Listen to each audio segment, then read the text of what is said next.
high consumption? I guess we talked about this, that it's partly a matter of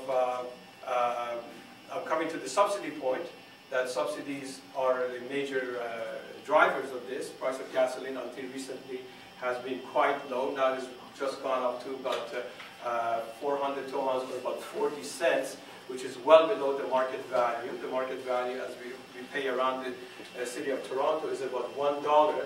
So we look at about 40% of the value, the market value, even though after the adjustment has in fact taken place. So that's the key driver of what I'm getting at here. But also, I'm also portraying other factors which I'd like to highlight as we go into this. Excuse me, what's your conclusion on that? Should the subsidy be removed? I haven't looked at that. Be patient with me, I'll take it back. Okay, the refineries in Iran produce about 44 million liters of gasoline per year, per day, sorry. Consumption is 65, so the rest is all import, and the import figure, the latest figure, is about $6 billion, which goes to the importation of gasoline. So that's a big budget, given the total budget that we have, and therefore, obviously, if you don't need to drive that much, then we can devote this money to something else. Here is a picture of production versus consumption, and the next is the petroleum production and consumption. The peak has been here, 1976. There's a dip after the revolution. There's some growth of production, but obviously not enough, and consumption has been on the rise. This is about the proven oil reserves. Iran is the third place after Saudi Arabia and Canada.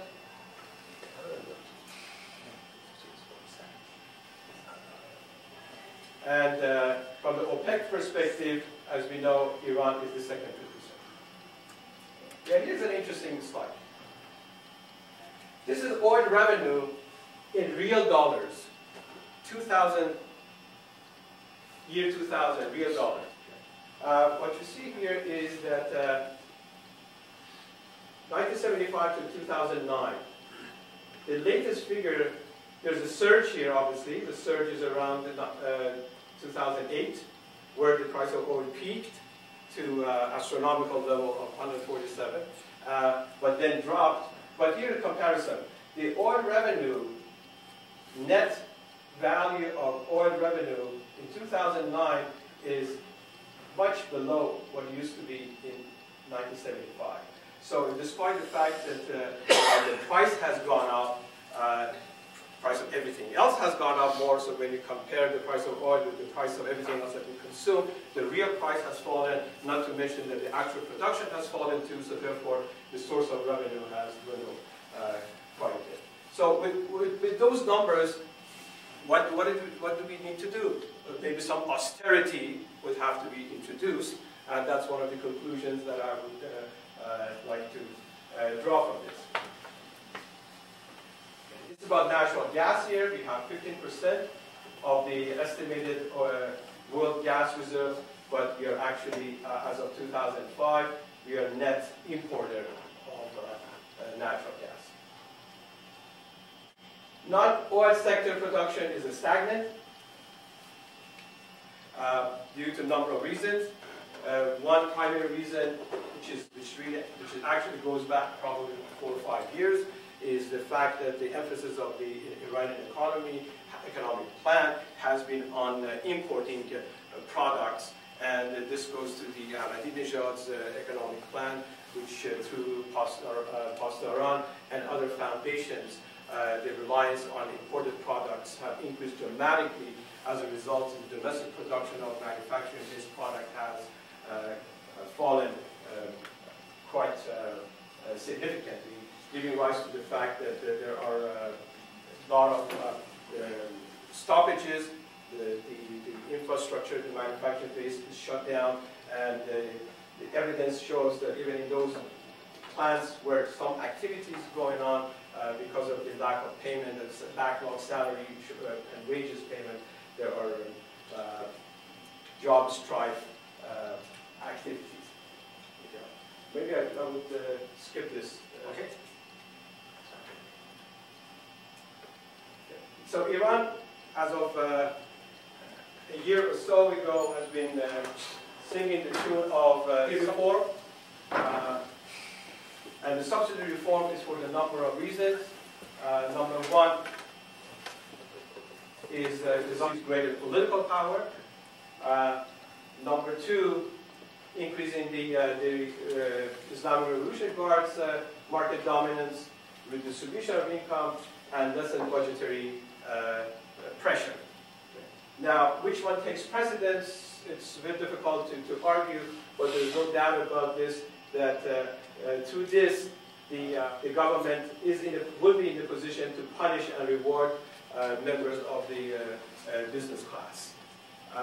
Now, with the elimination or reduction, I should say, of subsidies, the government is also proposing to offer cash rewards or grant cash payments, and they call it to the lowest income families, of course, but because this generates political lobbying, then that means that there would be some picking and choosing taking place. Some will get the cash reward and others would not.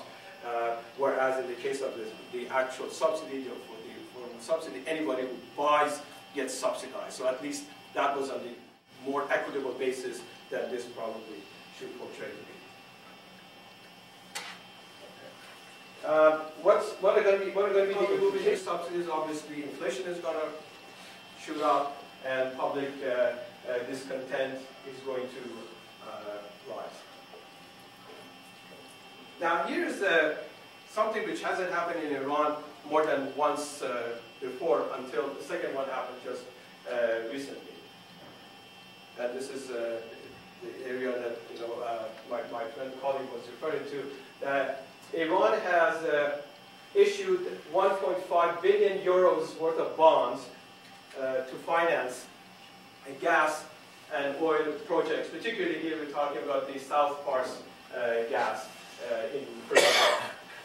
Now, what does that tell us? That tells us that there's a tremendous amount of credit crunch taking place. This is the second time since 1979 that the government of Iran has resorted to issuing euro-denominated or foreign currency-denominated bonds for the purpose of borrowing.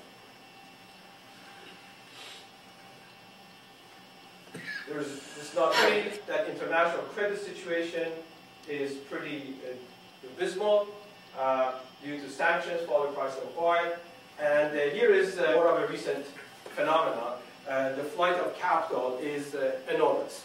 And the flight of capital is due to a number of factors, including political risk, which has been there consistently, but now has worsened, particularly in light of the recent uprising, if you will, we call it that way, in Iran, the crisis in the banking sector, and the currency risk. Iran spends about $180 to $250 million a day to keep its currency depreciating. To put this in context, the oil export revenue falls short of that.